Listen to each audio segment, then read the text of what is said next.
Cek, bismillah, cek.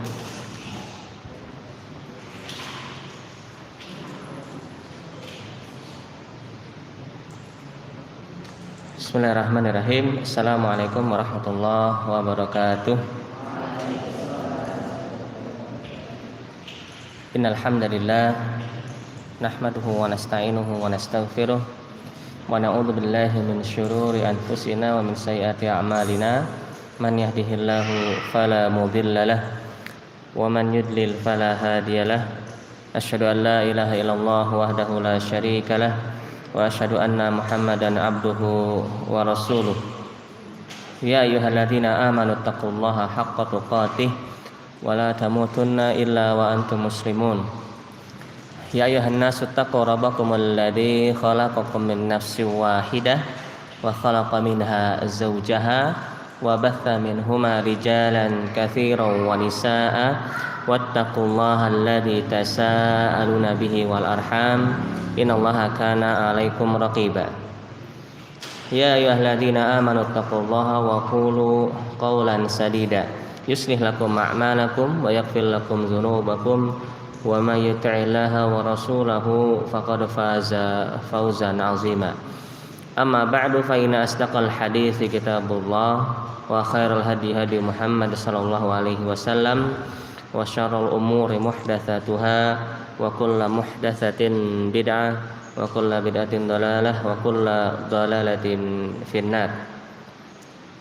Para hadirin rahimakumullah, anak-anakku sekalian serta para hadirin bapak-bapak dan ibu-ibu, semoga Allah berikan keberkahan, Allah berikan kesehatan serta keistiqomahan di atas dinul Islam. Alhamdulillah, kita bersyukur pada Allah SWT pada Ahad pagi yang berbahagia ini bisa berjumpa kembali di Masjid Imam Nawawi, ya, Ma'had Imam Nawawi, dengan berbagai, ya, karena berbagai kenikmatan yang Allah berikan. Alhamdulillah, kita sudah 1 pekan, ya, kurang lebih, ya, bulan Ramadan, ya, 1 pekan kita menjalankan ibadah saum Ramadan. Alhamdulillah, Allah berikan kesehatan, semoga Allah berikan kekuatan kita istiqomah, ya, melakukan segala macam amal kebajikan, ya, karena ini adalah bulan kebajikan, ya, musim kebajikan. Semoga Allah mampukan kita untuk mengoptimalkan bulan ini dan Allah terima amalan kita, ya, di bulan Ramadan. Insyaallah pada hari ini kita akan bahas tema khusus, yaitu yang berkaitan dengan zakat, ya, berkaitan dengan zakat. Ya, karena ini bulan Ramadan, biasanya kaum muslimin ini cenderung mengeluarkan zakatnya itu di bulan Ramadan. Ya, kenapa? Karena mengharapkan adanya pahala yang lebih, ya, atau dilipat gandakan pahala di bulan Ramadan. Padahal mengeluarkan zakat tidak harus bulan Ramadan, ya. Ya, memang ada zakat yang khusus dikeluarkan di bulan Ramadan menjelang hari raya, yaitu zakat apa? Zakat fitri atau zakat fitrah. Boleh nggak nyebut zakat fitrah? Boleh, ya. Boleh. Zakat fitri atau zakat fitrah. Ya. Apa pentingnya zakat, anak-anak? Kenapa kita harus mempelajari tentang zakat? Nah, apa urgensi zakat di dalam syariat Islam? Siapa yang hafal hadis tentang zakat? Ada di hadis Arba'in An-Nawawi, ya. Siapa yang hafal hadis tentang zakat? Silakan. Ayo, siapa itu yang ini? Yang Hadrami? Hadrami. Ya. Ya.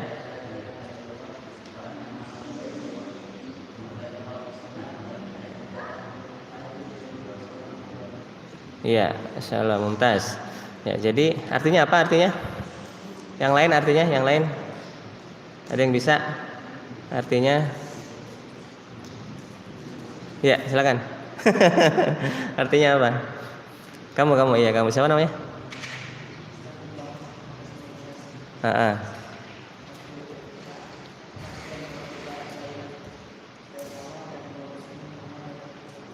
Iya.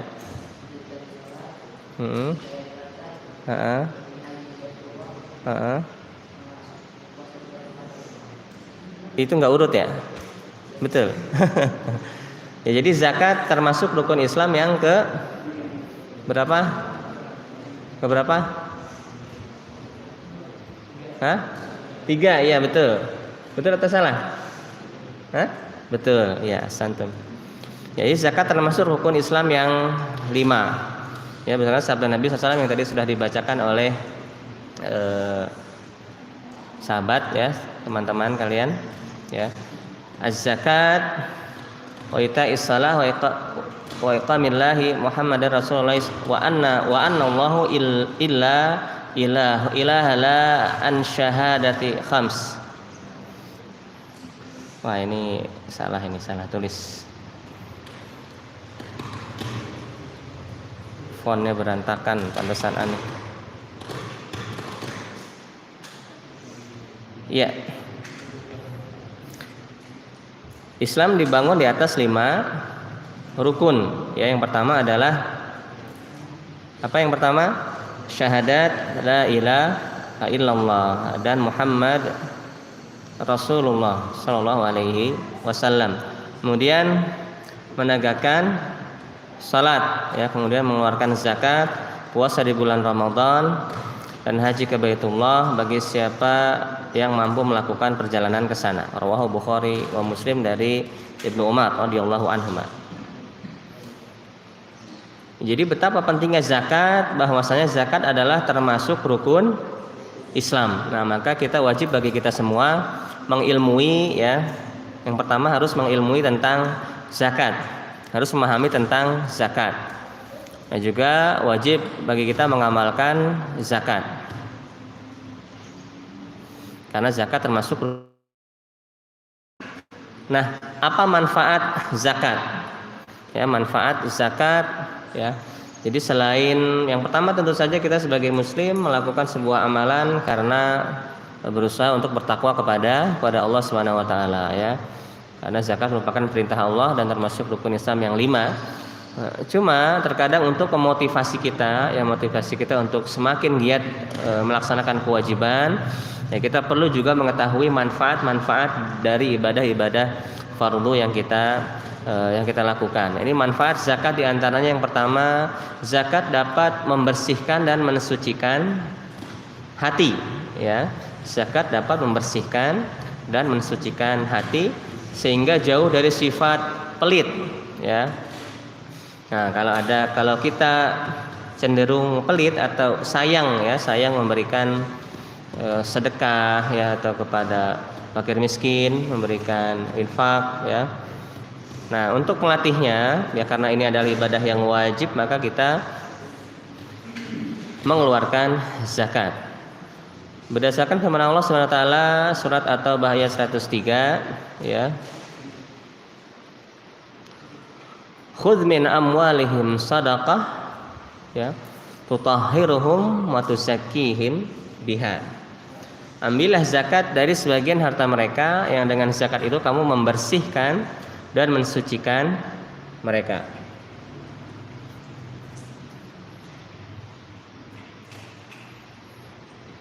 Sebentar.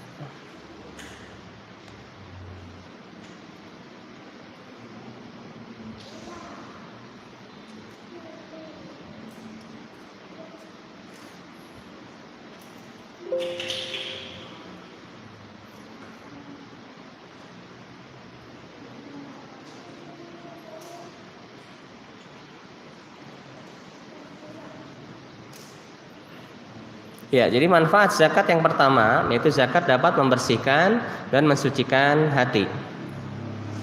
Agar kita tidak kikir atau pelit ya untuk berbagi kepada sesama. Kemudian manfaat zakat yang kedua, Allah Subhanahu wa taala akan mengganti harta yang dizakatkan. Allah Subhanahu wa taala berfirman dalam surah Saba ayat 39, wa ma anfaqtum min syai'in fa huwa yukhlifu wa huwa khairur raziqin. Dan barang apa saja yang kamu nafkahkan, maka Allah akan menggantinya. Dan dialah sebaik-baik pemberi rezeki. Nah, dari ayat ini kita banyak mengambil pelajaran ya. Jadi kunci jika kita ingin Allah melipat gandakan harta kita, salah satu caranya adalah dengan apa? Ya ini dengan mengeluarkan zakat ya. Jadi dengan mengeluarkan zakat itu tidak membuat kita miskin, justru Allah akan melipat gandakan harta kita. Jadi jangan sayang di dalam mengeluarkan zakat atau ibadah-ibadah sedekah ya, amalan khairiyah yang lain, karena Allah akan mengganti apa yang kita zakatkan. Bahkan di sini dikatakan dan dialah sebaik-baik pemberi rizki. Artinya apa? Artinya ketika Allah SWT mengganti, Allah mengganti dengan sesuatu yang berlipat ganda atau mengganti dengan sesuatu yang lebih berharga ketimbang sedikit harta yang kita keluarkan ya. Kita mengeluarkan zakat, mengeluarkan sedekah yang sedikit, tapi Allah mengganti kita dengan kenikmatan yang lain, misalnya kesehatan ya, Allah jaga dari musibah, Allah mudahkan urusan kita. Itu lebih baik dari harta atau tidak? Lebih baik ya. Jadi meskipun tidak diganti dengan uang yang semisal, tapi Allah berikan kenikmatan yang lain berupa kesehatan, kelancaran urusan, kemudahan, kebarokahan ya, insya Allah itu lebih baik bagi kita. Kemudian di dalam hadis qudsi Allah SWT berfirman, ya bena Adam unfiq alaik. Wahai anak Adam, bersedekahlah, niscaya kamu akan bersedekah, niscaya kami akan bersedekah kepadamu. Ya, jadi kalau kita memperbanyak sedekah ya, sedekah ini sebetulnya umum ya. Sedekah ini umum, segala infak di ranah kebaikan ini dinamakan dengan sedekah. Nah, maka di beberapa ayat bahasa zakat juga dinamakan dengan sedekah ya, dinamakan dengan sedekah. Jadi sedekah itu lebih umum dari zakat, dan infak lebih umum lagi ketimbang sedekah ya. Kalau infak bisa di ranah kebaikan, bisa ke ranah burukan ya, menafkahkan harta bisa ke jalan baik, bisa ke jalan yang buruk ya. Tapi kalau sedekah ini sudah spesifik ya, ini menginfakkan harta di ranah kebaikan.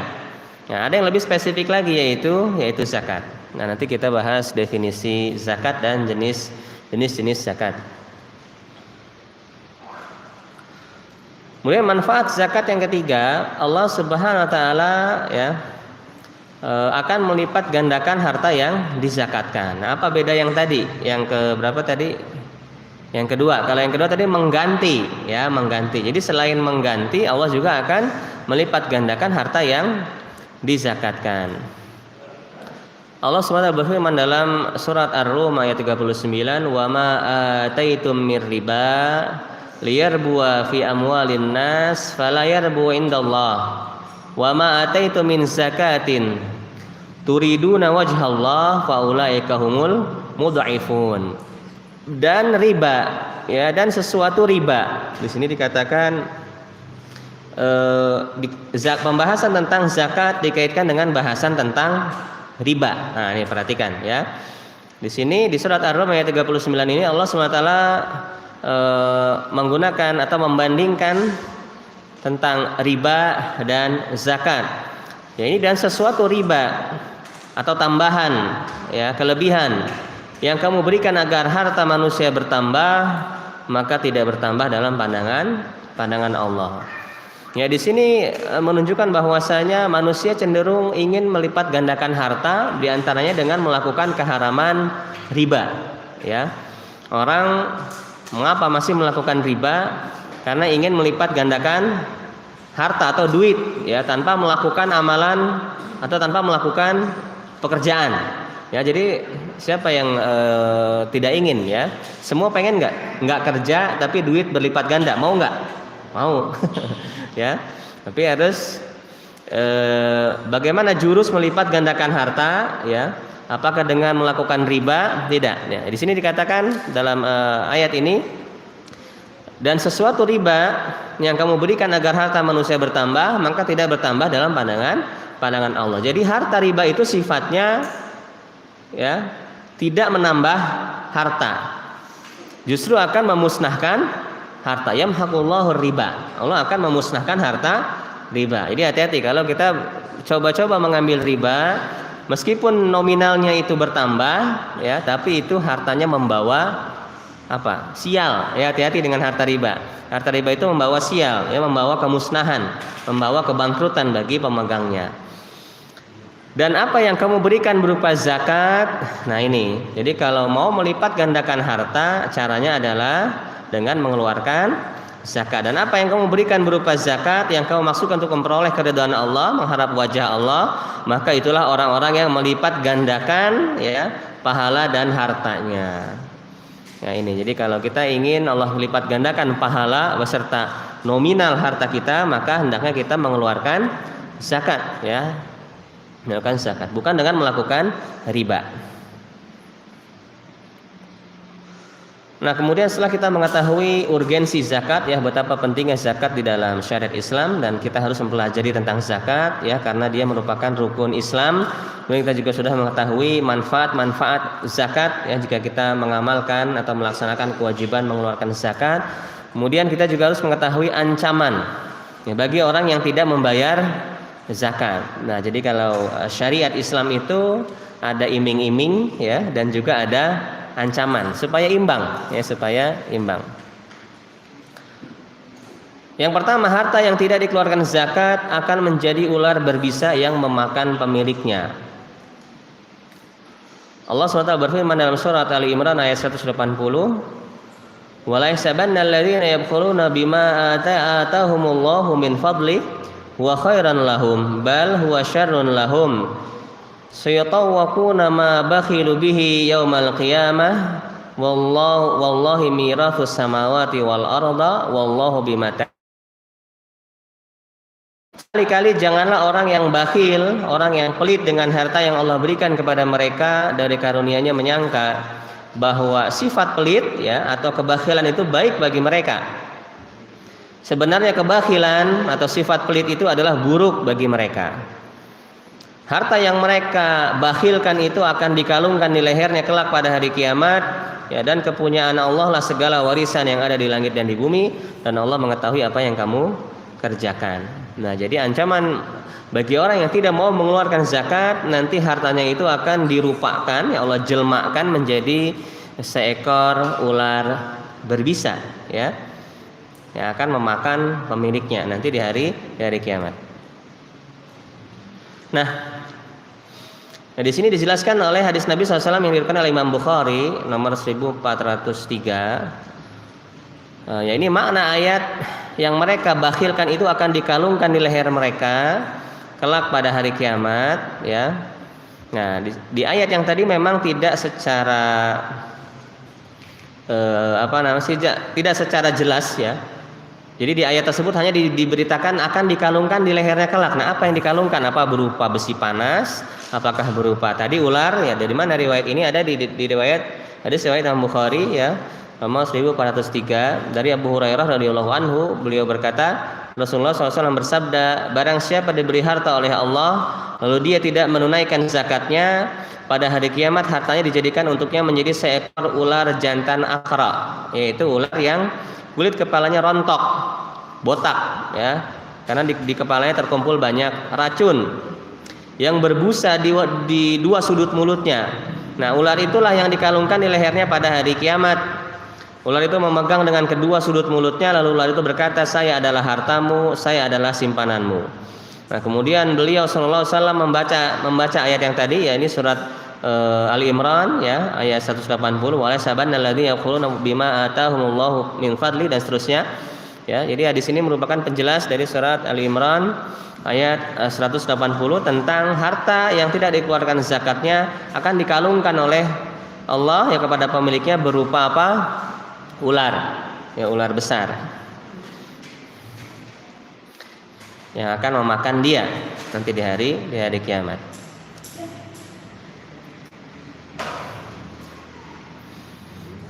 Nah, kemudian ancaman yang kedua, orang yang tidak membayar zakat, ini serem-serem. Ini tanda bahwasanya amalan ini adalah amalan yang sangat wajib ya, rukun Islam. Ini ancamannya biasanya keras. Yang pertama tadi disiksa dengan dikalungkan ular, ya, dimakan ular dia. Yang kedua, orang yang tidak membayar zakat akan disetrika di dalam neraka.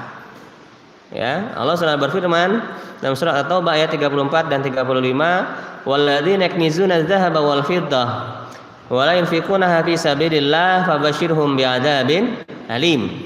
Yauma yuhma 'alaiha fi nari jahannama fatuqwa biha jibahuhum wa junubuhum wa zuhuruhum hadza ma kanastum li anfusikum fadzuqu ma kuntum taknizun. Dan orang-orang yang menyimpan emas dan perak, ya di sini sebutkan harta berupa emas dan perak karena memang kias akan harta yaitu berupa emas dan perak. Meskipun sekarang di negara kita harta itu berupa uang kertas ya. Tapi ini emas dan perak akan bernilai sebagai harta sampai akhir zaman ya, sampai akhir zaman. Bahkan standar ya, standar uang ya. Hukum-hukum uang semua mengacu kepada hukum emas dan perak. Dan orang-orang yang menyimpan emas dan perak maksudnya juga sama, dan orang-orang yang menyimpan duit ya, baik itu berupa harta apapun ya, dan tidak menafkahkannya pada jalan Allah, maka beritahukanlah kepada mereka bahwa mereka mendapatkan sisa yang pedih, yaitu pada hari dipanaskan emas dan perak di dalam neraka jahanam, lalu disetrika dahi mereka, lambung dan punggung mereka ya, lalu dikatakan kepada mereka, inilah harta bendamu yang kamu simpan untuk dirimu sendiri, maka rasakanlah sekarang akibat dari apa yang kamu simpan. Jadi kalau kita banyak menyimpan harta ya berupa emas dan perak, nanti akan dibakar itu harta kita ya sampai panas, kemudian ditempelin ke dahi ya, jidat, punggung ya, disetrika dan perut. Nah, ini betapa mengerikannya siksa bagi orang yang tidak mengeluarkan zakat.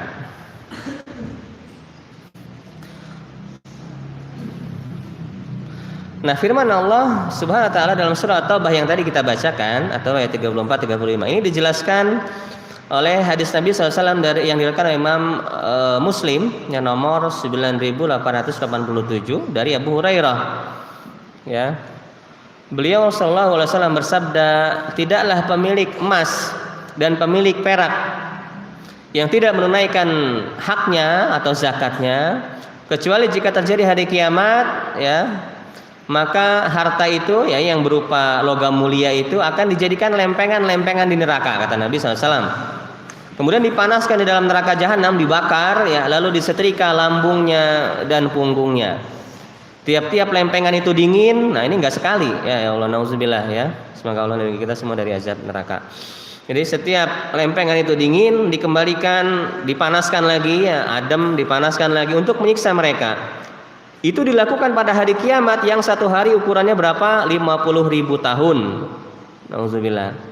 Ya, jangan sekali-kali kita lalai ya dan merasa kita aman bahwa kita adalah muslim sehingga kita merasa ringan, nanti mampir toh, kalau mampir ke neraka ujung-ujungnya kita bisa masuk surga kok kalau kita muslim. Ya jangan sampai mampir di dalam neraka, karena satu hari di neraka itu ukurannya adalah 50.000 tahun. Lama itu, nunggu sorenya lama ya, nauzubillah.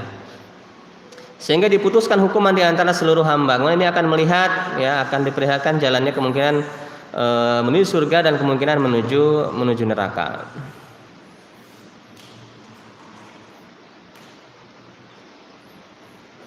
Nah, ini ancaman bagi orang yang tidak membayar zakat. Kemudian ancaman yang ketiga, orang yang tidak mau membayar zakat setelah tahu kewajibannya, ini dihukumi kafir ya, dan diperangi. Ini berdasarkan perkataan Abu Bakar radhiyallahu anhu. Beliau berkata, demi Allah, wallahi ya, laqatilanna man farraqa bainas salati waz zakah. Demi Allah, sungguh aku akan memerangi orang yang memisahkan antara salat dan zakat. Artinya dia beda-bedakan salat dia anggap wajib, tapi zakat dia nggak mau bayar, padahal sama-sama wajib ya, padahal sama-sama wajib karena zakat itu adalah hak harta. Demi Allah, seandainya mereka menahan dariku untuk membayarkan anak kambing, nah ini zakat hewan ternak ya, yang dulu mereka bayarkan kepada Rasulullah SAW, sungguh aku akan memerangi mereka dengan sebab itu. Ya, diperangi ya, orang yang tidak mau membayar zakat. Nah, kemudian Syekhul Islam Ibnu Taimiyah rahimahullah berkata tentang sebab kekafiran orang yang tidak mau membayar zakat. Kenapa orang yang tidak membayar zakat ini dihukumi kafir dan boleh dibunuh ya, diperangi. Para sahabat dan imam-imam setelah mereka telah sepakat untuk memerangi orang-orang yang enggan membayar zakat.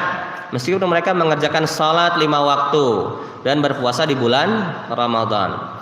Mereka tidak memiliki syubhat yang bisa dibenarkan. Oleh karena itu mereka adalah orang-orang yang murtad. Lihat betapa kerasnya perkataan Syekhul Islam Ibnu Taimiyah. Ini orang-orang yang salat, orang-orang yang berpuasa tapi tidak mengeluarkan zakat, dikatakan mereka adalah orang-orang yang murtad. Dan mereka diperangi karena keengganan mereka membayar zakat. Meskipun mereka mengakui akan kewajibannya sebagaimana yang diperintahkan Allah dan dihikayatkan dari mereka. Ya, bahwasanya mereka berkata, sesungguhnya Allah merintahkan nabinya untuk memungut zakat berdasarkan firman-Nya, ambillah zakat dari sebagian harta mereka, dan kewajiban zakat telah gugur dengan kematian beliau. Ya, ibarah ini atau riwayat ini dinukil dari Majmu' Fatawa Syekhul Islam, ya, juz 28 halaman 519. Ya, itu adalah ancaman-ancaman, beberapa ancaman bagi orang yang tidak mau mengeluarkan zakat.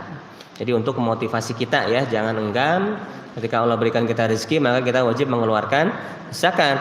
Ya, insya Allah kalau kaum muslimin rutin, ya, dan disiplin membayar zakat, insya Allah kaum muslimin semua nggak ada yang miskin, insya Allah, ya, nggak ada yang miskin. Insya Allah semua cukup. Nah, cuma banyak sekali orang yang lalai, bahkan nggak tahu harta saya ini udah masuk kena zakat atau belum, ya. Nah, kebanyakan masyarakat hanya mengenal zakat apa? Zakat fitrah doang, ya. Zakat fitri karena itu insidental, ya, insidental berkaitan dengan momen misalnya Idul Fitri, momen mudik, ya, puasa. Jadi tahunya cuma bayar zakat fitrah atau zakat fitri doang. Tapi untuk zakat harta yang justru, ya, penting, ya, ini dilalaikan dan nggak belajar, bahkan nggak tahu bahwasanya dirinya sudah wajib bayar zakat atau belum. Ini musibah, ya. Padahal zakat merupakan rukun Islam. Nah, definisi zakat, apa itu zakat, ya, secara istilah, ya, ini zakat adalah hakun yajibu fi amwal makhsusah yusrafu li fi'at muhaddadah. Nah, definisi ini berada di kitab Al-Ma'ayir Asy-Syar'iyyah tentang zakat, bahwasanya zakat adalah hak yang wajib dikeluarkan dari harta tertentu yang disalurkan kepada kelompok tertentu. Ya, apa itu zakat? Ya, ini hak-hak, ya, yang wajib dikeluarkan dari harta tertentu yang disalurkan kepada kelompok tertentu. Nah, dari definisi ini apa beda antara zakat dengan sedekah? Apa beda antara zakat dengan infak? Tadi sudah kita jelaskan. Anak-anak ada yang mau jawab? Apa beda antara zakat dengan sedekah biasa? Dari definisi yang tadi kita bacakan. Betul. Yang jawab semoga Allah berikan keberkahan, ya, ilmu dan hartanya. Siapa yang mau jawab? Apa beda antara zakat dengan sedekah? Ya. Siapa? Ya, silakan. Siapa namanya? Arkan. Masya Allah, namanya udah Arkan, rukun-rukun, ya. Arkan, jamak dari rukun. Arkanul Islam, rukun-rukun Islam. Ya, pas banget sama bahasan zakat ini. Ya, apa beda antara zakat dengan sedekah biasa?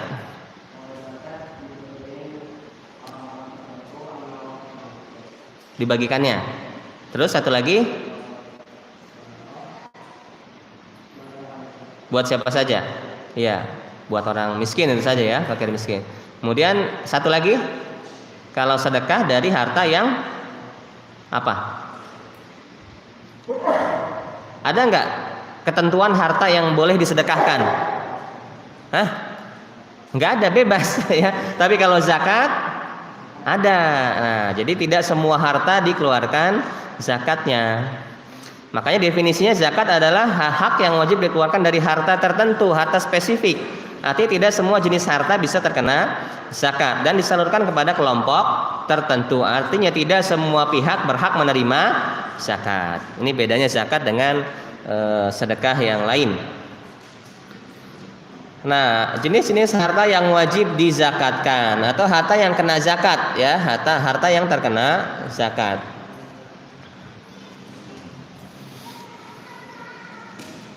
Yang pertama hasil pertanian dan perkebunan. Yang kedua, ini poin-poinnya saja ya. Hewan ternak yang digembalakan. Hewan ternak yang digembalakan. Ayam kira-kira ada zakatnya nggak ayam? Zakat ayam, kenapa nggak ada zakat ayam?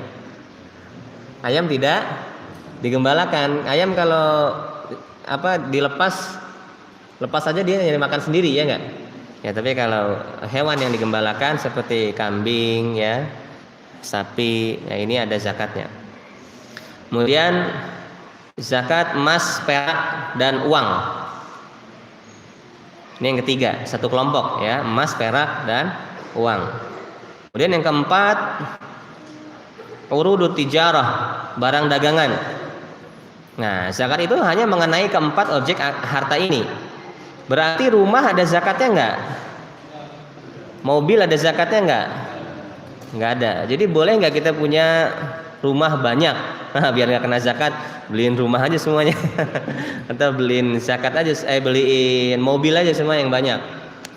Dosa enggak kayak gitu? Dosa enggak?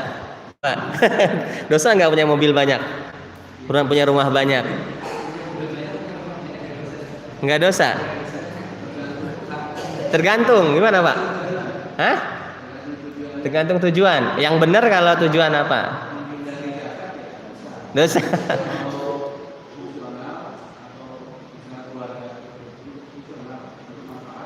Iya, intinya sesuai kebutuhan ya enggak? Kalau kita keluarga cuma kita suami istri, anak 2 biji ya, 1 mobil cukup enggak? Cukup. Kalau kita beli 3, 5 sampai 10 mobil itu namanya israf ya. Itu namanya israf, mengeluarkan harta yang di luar kebutuhan ya, kebutuhan. Ini sama-sama dosa, hati-hati ya. Sama-sama dosa. Nanti akan dihisab ini. Akan dihisab. Ya, harta yang tidak bisa kita manfaatkan, kita berfoya-foya dalam mengeluarkan harta ya, meskipun di ranah yang mubah ya, ini masuk kategori israf. Nah, ini juga terlarang di dalam syariat Islam. Jadi kalau punya harta itu sesuai kebutuhan. Jadi kalau kita emang butuh, anak kita banyak misalnya, 12 ya. Anak 12. Ada nggak yang anaknya 12 ini? 12. Saya aja baru 7. Baru 7. Atau ya keluarga banyak, atau buat ya kalau dipakai semua nggak ada masalah. Jadi harta itu dipakai atau dikasih orang, disewakan atau dijual. Nah, kalau tidak dimanfaatkan sama sekali, mengendap, maka terkena denda ya, yang namanya zakat ya. Jadi zakat itu sebetulnya denda ya, dari harta yang tidak diolah, dari harta yang tidak dimanfaatkan, dari harta yang tidak dikelola. Pokoknya kalau ada duit nganggur ya, harta nganggur ya, nah ini terkena denda berupa zakat, dikeluarkan zakatnya. Jadi saya teringat ada teman saya ya, di Bogor sini tinggalnya, dia nggak pernah ngeluarin zakat, padahal orang kaya ya, miliarder, tapi nggak pernah ngeluarin zakat. Kenapa? Karena hartanya terus diputar, nggak pernah masuk haul. Duit kalau nggak diinvestasikan ya, kasih orang, disedekahkan, muter terus ya, jadi nggak pernah ngeluarin zakat. Ini bagus nggak? Bagus dong ya, bagus. Justru itu yang seharusnya. Justru yang harta itu terus berputar, bermanfaat untuk kita dan kaum muslimin.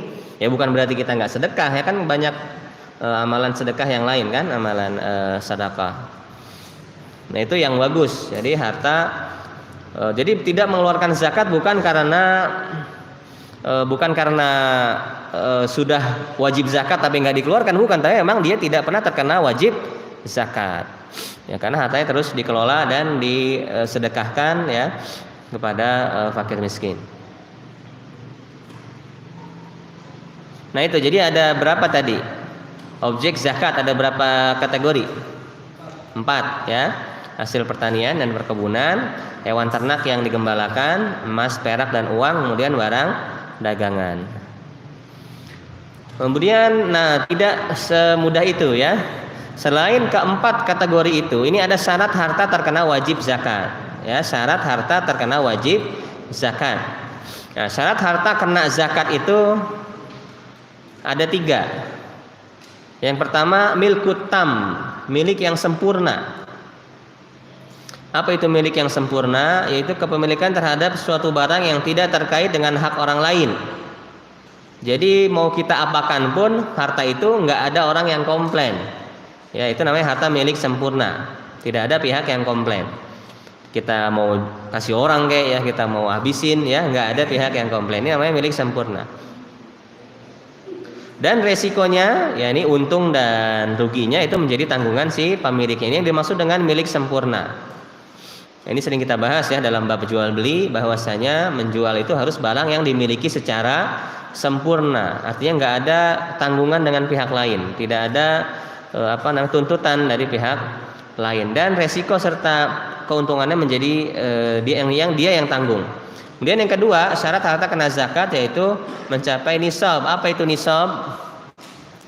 Nisab yaitu jumlah minimal harta yang wajib dikeluarkan zakatnya. Apa itu berarti? Limit ya. Limit harta kena zakat. Nah, itulah bahasa simpelnya. Limit harta kena zakatnya. Sebelum harta itu mencapai limit itu, maka tidak ada kewajiban zakat. Jadi limit harta kena zakat. Kemudian mencapai haul. Ya, haul adalah harta tersebut telah dimiliki atau mengendap selama 1 tahun. Nah, ini 3 syarat harta kena zakat. Yang dari milik sempurna, kemudian mencapai nisab, kemudian mencapai haul. Ya, mencapai haul 1 tahun. Jadi harta kalau dibiarin ngendap setahun maka kena zakat. Ya, kalau nggak diapa-apain seumur hidup lama-lama habis ya, kepotong terus sampai habis.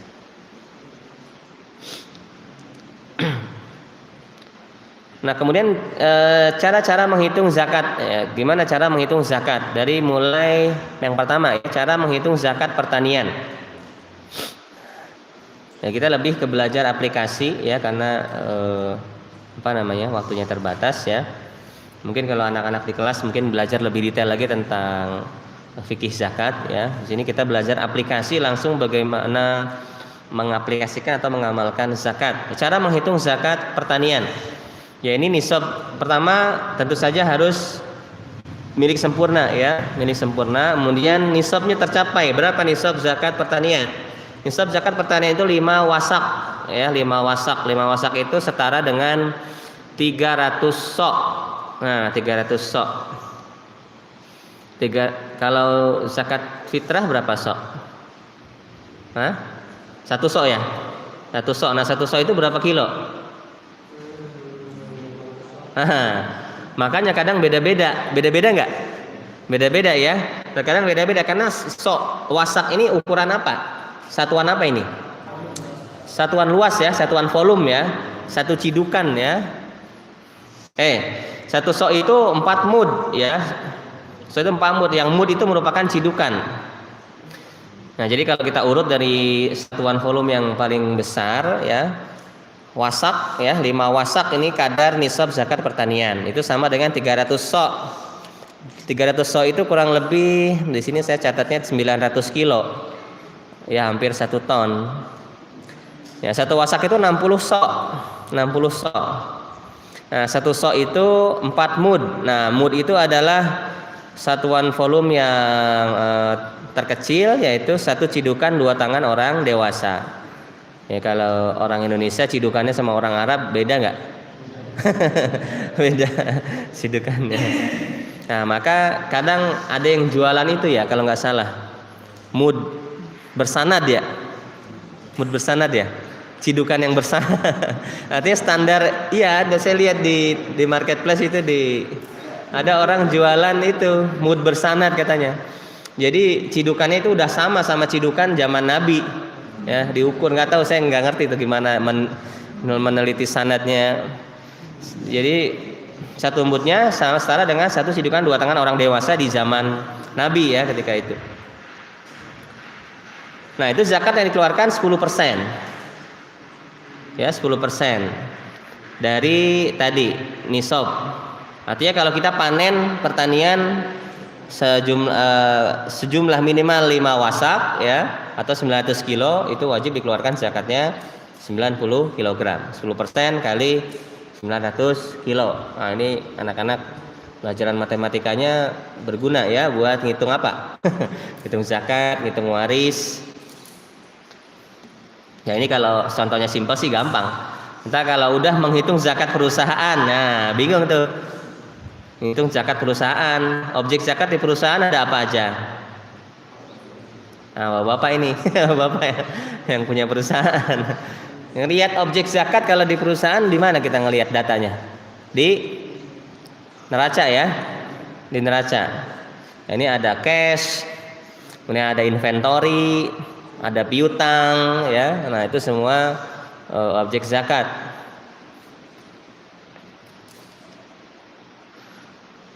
Nah itu cara menghitung zakat pertanian. Kalau di bangku kuliah nanti ada pelajaran yang khusus akuntansi zakat ya, akuntansi zakat, akuntansi mudorobah, akuntansi musyarakah murabah itu ada khusus pembukuannya. Kemudian perhitungan zakat hewan ternak. Zakat hewan ternak, ini saya bawakan contohnya saja ya, yang saya kutip dari standar syariah Al-Ma'ayir Asy-Syar'iyyah, standar syariah dunia ya, dari lembaga AWIFI. Perhitungan zakat unta, ini sebetulnya tabelnya panjang ya, sampai jumlah banyak, tapi ini contoh saja, contoh ya. Perhitungan zakat unta 5 sampai 9 ekor unta, zakatnya 1 ekor kambing. Kambing ya. Jadi kita punya 5 sampai 9 onta, cuman wajib dikeluarkan zakat 1 ekor kambing, bukan onta. Dan kalau punya 25 sampai 35 ekor, dikeluarkan zakat 1 ekor unta betina umur 1 tahun masuk tahun ke-2. Nah, ini spesifik ya, spesifik. Nah, kalau zakat sapi. Zakat sapi contohnya 1 sampai 29 ekor, ini belum kena zakat. Ya, jadi sebetulnya ringan ya. Kita punya 10 sapi aja udah kaya sebetulnya ya. Udah banyak duit itu. Punya, apalagi punya 1 sampai 29 ekor sapi. Wah, Masya Allah bisa pergi haji ya. 1 sampai 29 ekor ini belum kena zakat. Kalau sudah 30-an ekor sampai 39 ekor, ini dikeluarkan zakatnya 1 ekor sapi jantan atau betina umur 2 tahun masuk tahun ke-3. Kemudian zakat kambing. Zakat kambing kalau 1 sampai 39 ekor ini belum kena zakat. Tapi kena zakat mulai punya 40 ekor sampai 120 ekor kambing, maka dikeluarkan zakatnya 1 ekor kambing. Insya Allah murah ya. Zakat ini murah, cuma terkadang orang pelit. Biasanya orang, nah ini makanya dosanya besar ya. Orang duit banyak kok masih pelit ya, masih pelit. Kemudian zakat emas, perak dan uang kertas. Zakat emas ya, kalau kita punya emas lempengan maupun emas yang berbentuk virtual. Sekarang ada emas banyak tuh, fintech emas virtual ya. Pakai aplikasi kayak saya punya juga nih aplikasinya nih. Biar kekinian.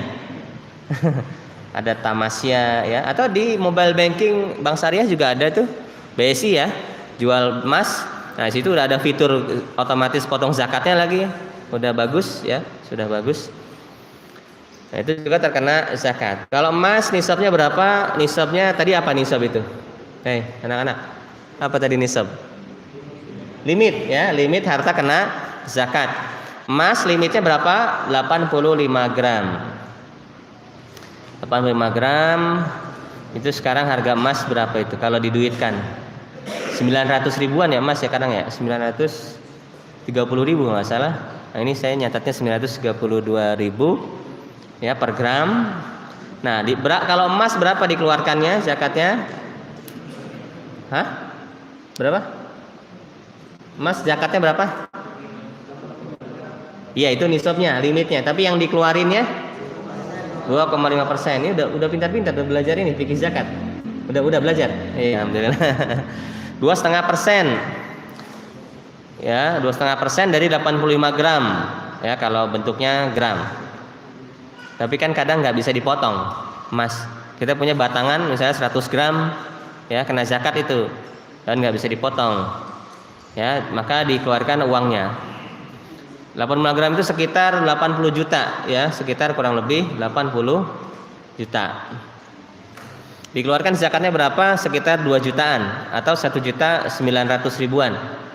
Ya, murah kok, kita punya duit 80-100 juta cuman ngeluarin 2 juta. Itu duit yang nggak kepake ya, bukan duit yang kepake. Duit yang nggak kepake. Nganggur, duit nganggur. Duit nganggur punya ratusan juta ya ngeluarin 2 juta, itu insya Allah ringan. Duit nganggur. Kebutuhan semua udah tercukupi, duit nganggur. Kemudian perak.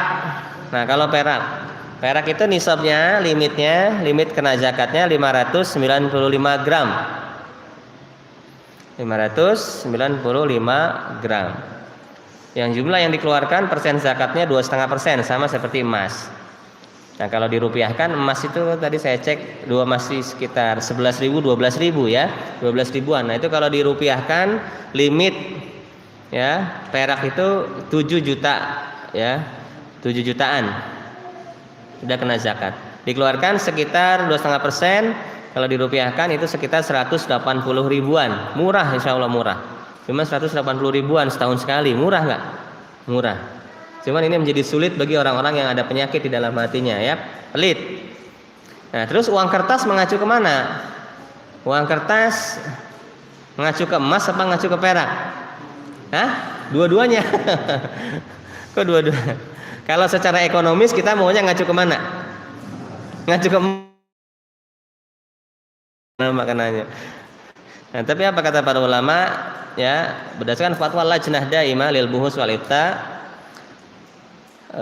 wujubu zakatuha, ini wajib zakat al-awraq an-naqdiyah, zakat uang kertas, idza balagat qimataha adna nisabain min dhahab aw fiddah. Jika limitnya terkena limit yang paling rendah di antara limit emas dan perak. Yang paling rendah yang mana? Perak. Ya. Yang paling rendah yang perak. Wajib dibayarkan zakat uang kertas jika nilai telah sampai batas nisab yang paling rendah antara nisab emas atau perak. Jadi menurut fatwa Lajnah Daimah dan diantaranya juga fatwa Syekh Sa'ad bin Turki Al-Khaslan ya, salah satu anggota Hay'ah Kibarul Ulama, ya ini dipilih, pendapat yang paling kuat adalah dipilih nisab perak, bukan nisab emas. Ya, dipilih nisab. Nah, kalau nisab perak banyak yang kena ini, ya, banyak yang kena. Banyak yang kena, bukan nisab emas. Apa maslahatnya? Agar fakir miskin lebih cepat mendapatkan haknya. Ya, juga untuk preventif bagi kita. Preventif bagi kita yang punya duit, kita kebutuhan kita kan udah terpenuhi ya. Dalam rangka bersyukur pada Allah, ada duit ngendap 7 juta di rekening nggak kepake setahun, apalagi lebih ya, 7 juta, keluarkan zakatnya 200.000 ya, 180.000, insya Allah ringan. Insya Allah ringan. Nah, sekarang cek rekeningnya, apakah kita punya uang sekitar minimal 7 jutaan dan itu nggak kepake selama setahun ya, maka dikeluarkan zakatnya 180.000 rupiah. Murah, insya Allah murah. Mahalan juga ini beli apa itu ya, kadang mahal-mahal. Kadang duit 100.000 itu nggak ada harganya ya. Mainan bocah aja berapa harganya? 100.000 200.000 ya. Kuota internet aja sebulan berapa itu? Berapa kuota internet sebulan? Hah? Ada 100 150 kan? 150. Loh, itu udah bisa bayar zakat itu. Bulanan lagi bayar pulsa ya enggak? Masa bayar zakat tahunan cuma segituan, enggak kuat ya. Nah, ini kadang banyak alasan ya, banyak alasan. Nah, jadi agar harta kita berkah, agar harta kita Allah lipat gandakan, dan agar Allah sucikan hati kita keluarkan zakat. Dan ahsan kita pilih pendapat yang menggunakan nisab perak ya. Itu manfaatnya buat kita apa? Preventif, jaga-jaga ya, jaga-jaga. Juga agar Allah SWT memberikan segera pahala kita. Manfaat dari zakat tadi sudah banyak kan, melipat gandakan harta kita. Kemudian Allah berikan keberkahan dan banyak manfaat zakat. Juga untuk fakir miskin lebih cepat mendapatkan haknya. Fakir miskin lebih cepat mendapatkan kebutuhannya. Nah, ini maslahat.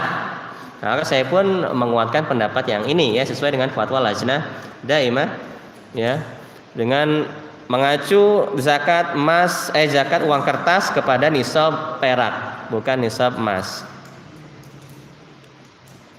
Nah, kemudian yang keempat, zakat barang dagangan ya, zakat barang dagangan.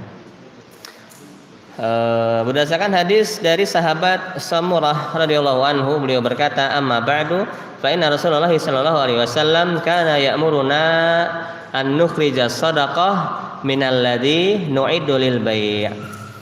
Amma ba'du, sesungguhnya Rasulullah sallallahu alaihi wasallam memerintahkan kami untuk mengeluarkan zakat dari harta yang kami persiapkan untuk dijual. Ya, jadi barang dagangan dikeluarkan zakatnya. Nah, ini salah satu manfaatnya untuk apa ini? Barang dagangan terkena zakat. Untuk agar perusahaan kita secara operasional perusahaan, agar perusahaannya produktif, ya enggak? Kenapa? Karena kalau barang dagangan yang mengendap terus ya akan terus-menerus terkena zakat. Artinya kita kalau memproduksi, punya pabrik, itu nggak boleh ada inventory yang ngendap selama 1 tahun, gudang ya, barang yang ngendap nggak kejual nih. Nah, jadi harusnya kejual terus, produksi kejual. Jadi kita nggak kena zakat. Jadi kalau ada barang dagangan yang ngendap ya, nah itu terkena zakat. Nisabnya sama dengan nisab emas, yaitu 85 gram, dan dikeluarkan 2,5%. Jadi kalau di neraca perusahaan, inventory ini masuk objek zakat ya, inventory atau gudang ya, barang yang tidak, baik itu gudang berupa produk jadi atau baik itu berupa gudang seperti bahan baku ya, bahan baku kayak kan banyak yang punya produksi herbal nih, wan-wan ya. Di gudang ada bahan baku habatus sauda misalnya, di gudang ada bahan baku kapsul ya, terus ada juga packaging kotak-kotak kardus ya. Nah, kalau itu mau dijual, nah itu juga kena zakat ya, kena zakat. Baik produk jadi, bahan baku utama, packaging, itu semua kena zakat. Ya, itu tentang cara menghitung zakat ya di setiap asnaf atau di setiap jenis zakat. Kemudian orang-orang yang berhak menerima zakat sesuai dengan definisi zakat yang tadi kita bacakan, bahwasanya zakat adalah hak yang dikeluarkan atas harta tertentu. Jadi tertentu tadi, nggak semua harta, ada uang, emas, perak, barang dagangan, kemudian hasil pertanian, kemudian peternakan ya, nggak semua harta. Kemudian diberikannya pun kepada orang yang tertentu. Allah SWT berfirman dalam surah At-Taubah ayat 60, innamas shadaqat lil fuqara wal masakin wal amilin 'alaiha wal mu'allafati qulubuhum wa fir riqab wal gharimin wa fi sabilillah wa ibnis sabil faridatan minallah wallahu alimun hakim. Sesungguhnya zakat itu hanyalah untuk orang-orang fakir.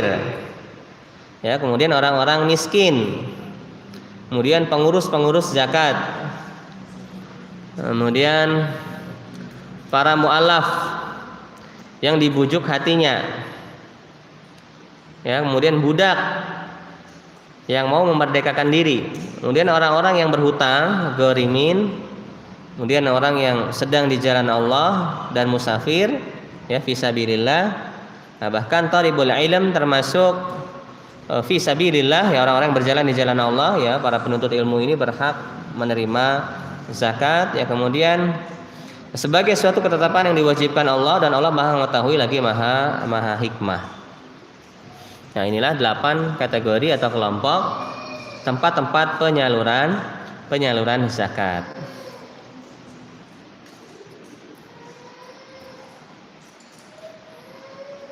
Ya, kalau di zakat mungkin karena ini kalau di kita ya, ini setahun sekali, dan harusnya sih kalau semua kaum muslimin sadar zakat, setiap bulan itu minimal DKM atau badan zakat badan amil zakat itu membukukan tiap bulan ada zakat harusnya ya. Karena kan Orang hartanya beda-beda. Ada yang tercapai nisabnya bulan Ramadan, ada yang tercapai nisabnya bulan Zulhijjah, ada yang mencapai nisabnya bulan Rabiul Awal misalkan, beda-beda. Ya, seharusnya tiap bulan lembaga amil zakat itu membukukan ada zakat, ya. Tapi entah mengapa di Indonesia kebanyakan di bulan Ramadan.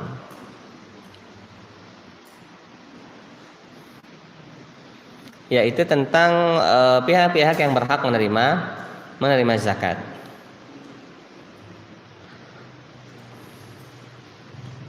Nah, kemudian yang sering diperdebatkan yaitu tentang bagaimana karyawan, ya, yang memiliki gaji, maka dia harus mengeluarkan zakat atas gaji yang didapatkan, ya.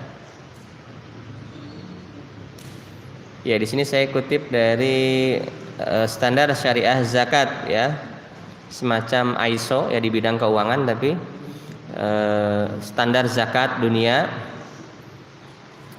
Bahwasanya dikatakan di sini di bab zakat, la tajibuz zakat fil ujur wa rawatib wa iradat al mihni al hurrah wa nahwiha inda qabdiha. Tidak ada kewajiban zakat bagi gaji, ya, atau upah, wa iradatul mihni, atau pendapatan profesi, ya, pendapatan atas keahlian, konsultan, dokter, atau tukang sunat, ya.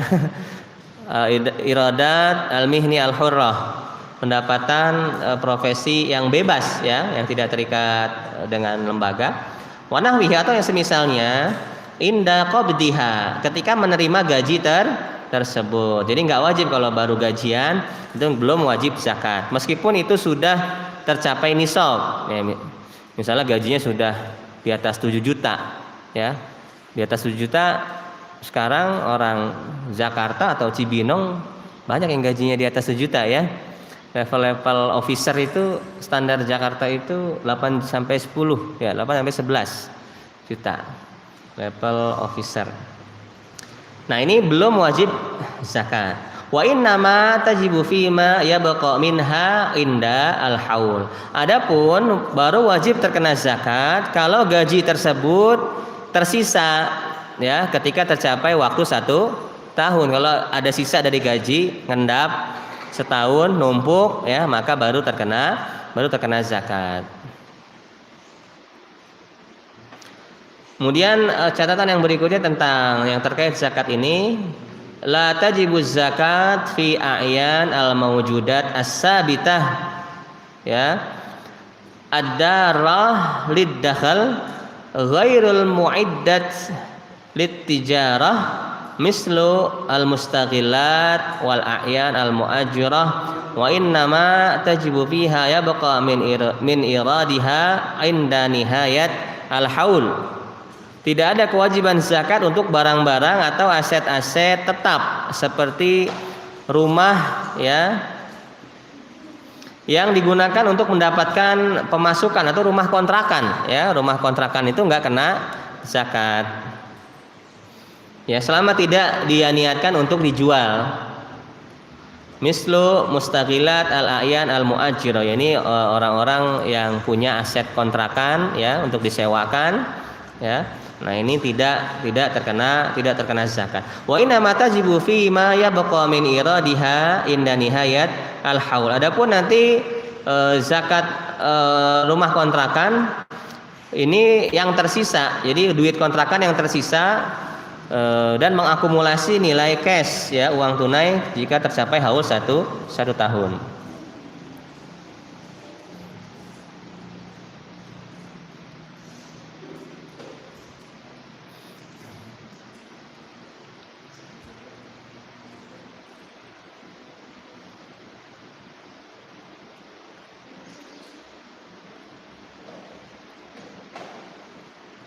Nah, kemudian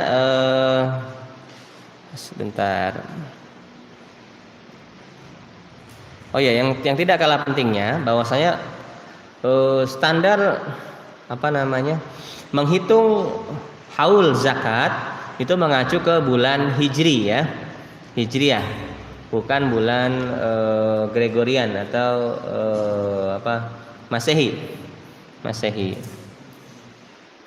Nah, kalau kita lupa, kita ingatnya bulan bulan Masehi ya, misalnya bulan April ya atau Mei. Nah, ini ada faktor koreksi. Ya, ada faktor koreksi dari nisab atau dari persentase zakat yang dikeluarkan. Ya, ini kalau tadi emas dan perak itu berapa zakatnya? 2,5%. Ya, 2,5%. Kalau kita ngitungnya berdasarkan waktu Masehi, jadi ada faktor koreksi jadi 2,577%. Ya, 2,577%. Itu kalau kita ngitungnya pakai kalender Syamsiah atau kalender Masehi. Jadi ngitungnya ada koreksi dikit.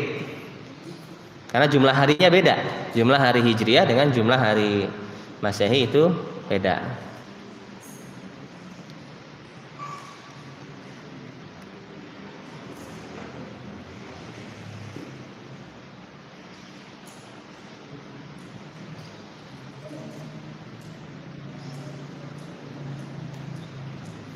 Ya, mungkin sampai di sini dulu kajian kita ya, teorinya yang berkaitan tentang zakat. Muqaddimah ya, sebenarnya muqaddimah tentang zakat.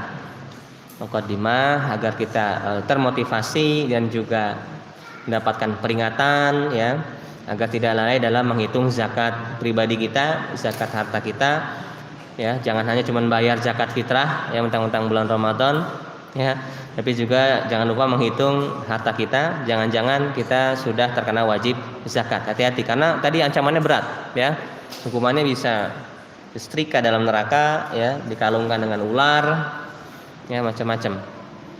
Dan terancam murtad ya kalau dia sengaja nggak mau bayar zakat.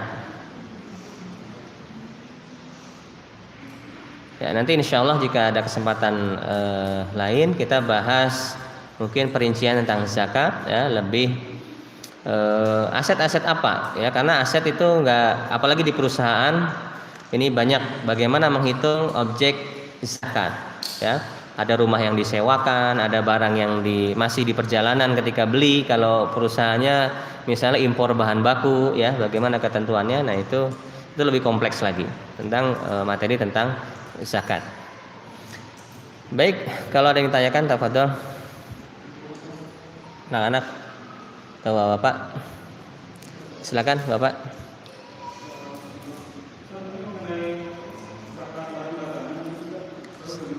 Zakat apa? Barang dagangan.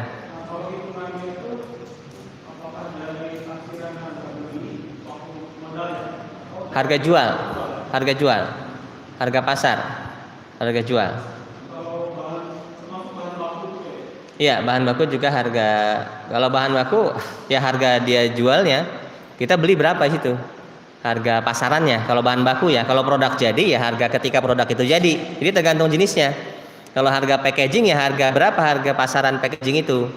Kalau produk jadi berapa harga pasaran produk jadi tersebut. Bukan HPP ya, bukan harga pokok.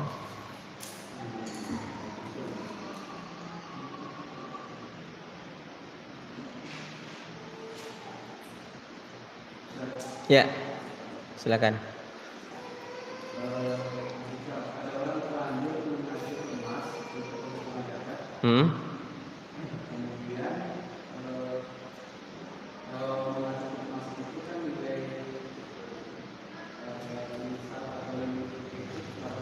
Iya, sekitar segitu 80 juta. Iya.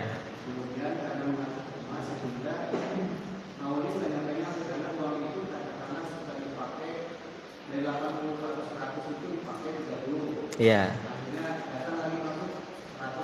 Iya.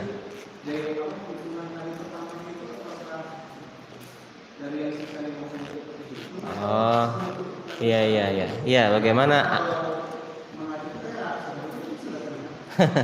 Ya, kalau yang sudah ngacu ke emas dan dari dulu sudah biasa seperti itu ya nggak apa-apa, insya Allah nggak berdosa. Tapi kalau mau lebih hati-hati lagi, tahun depan kita mulai ngacu ke perak, itu juga ahsan ya, lebih bagus. Nah terus gimana cara ngitung ya, misalnya bulan ini kita punya duit 10 juta nih Misal ya, kalau nggak cukup perak masuk nisab nggak? Masuk. Nah, ya berapa Ramadan? 8 Ramadan lah. 8 Ramadan punya 10 juta. Udah nih, start di situ 8 Ramadan berarti argo jalan nih. Argo jalan. Ternyata Syawal kita pakai buat mudik duitnya. Sisa 5 juta.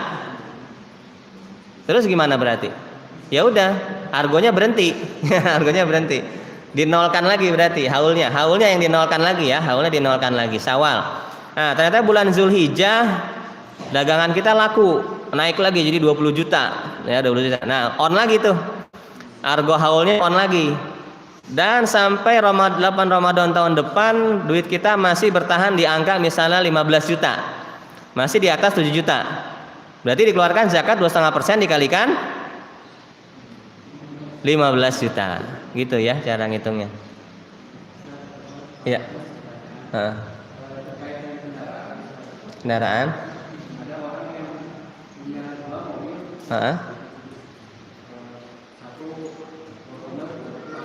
Iya. Operasional.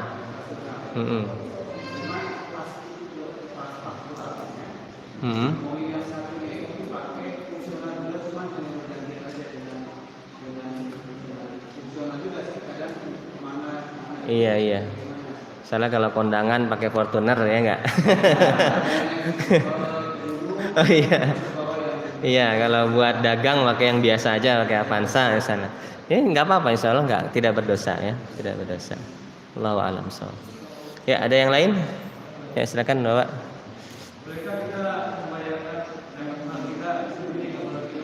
Gimana? Zakat apa?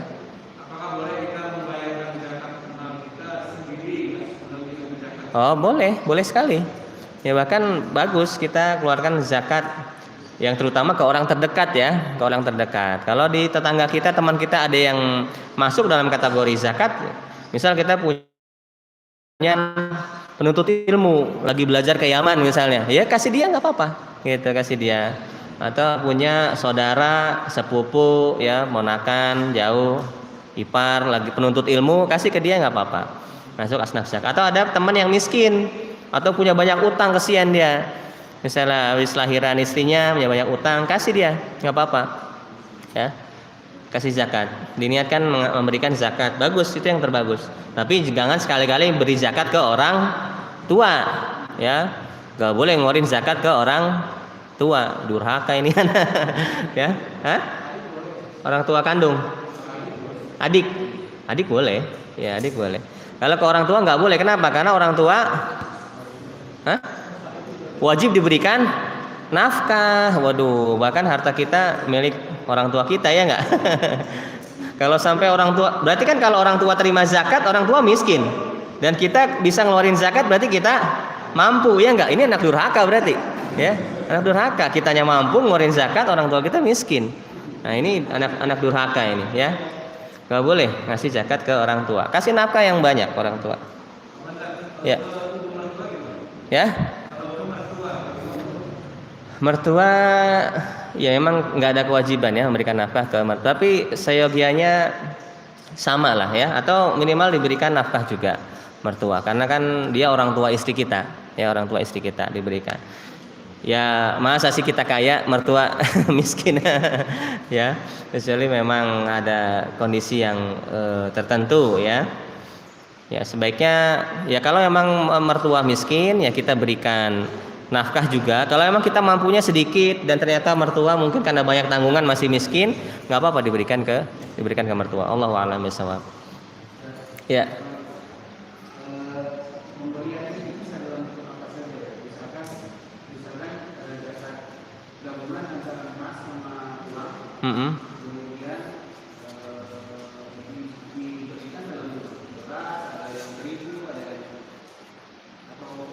Enggak. Iya, asal dikeluarkan ya kalau emas sama uang memang satu ini ya, satu kategori. Ya kalau emas diuangkan boleh. Barang dagangan pun seharusnya asalnya ya, hukum asalnya dikeluarkan dalam bentuk inventorinya itu. Misalnya kita punya produk herbal atau gudang beras, ya dikeluarkan beras. Tapi para ulama membolehkan dikeluarkan barang yang memang dibutuhkan oleh penduduk setempat. Ya, penduduk setempat. Ya, misalnya kita produksi kita herbal, inventory kita banyak, ya orang nggak makan habatus sauda tiap hari kan, diganti apa beras ya atau diuangkan. Nah itu sebagian para ulama membolehkan. Bolehkan seperti itu. Hmm.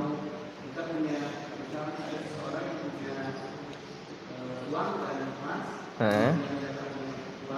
Hmm.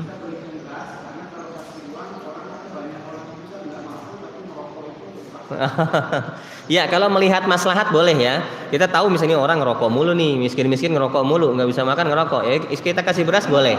Iya, iya. Tapi Hasan kasih ke saudara kita yang nggak ngerokok ya, yang nggak ngerokok. Insya Allah Iwan yang nggak ngerokok, yang ngerokok juga masih banyak sebetulnya. Iya. Jadi nggak utamakan yang kerabat ya, teman dekat ya, yang salih ya, yang salih itu utama. Kalau sama semuanya orangnya sama ya dipilih yang terdekat. Kalau semuanya sama juga ya baru boleh kita akalin dikasihkan misalnya beras atau makanan pokok ya daripada duit dibuat pakai apa macam-macam ya.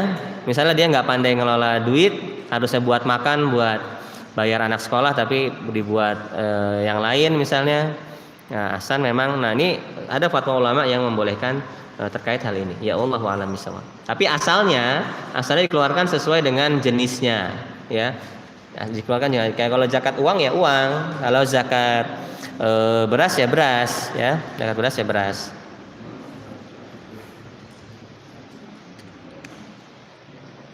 Ya ada lagi yang ditanyakan? Ya silakan.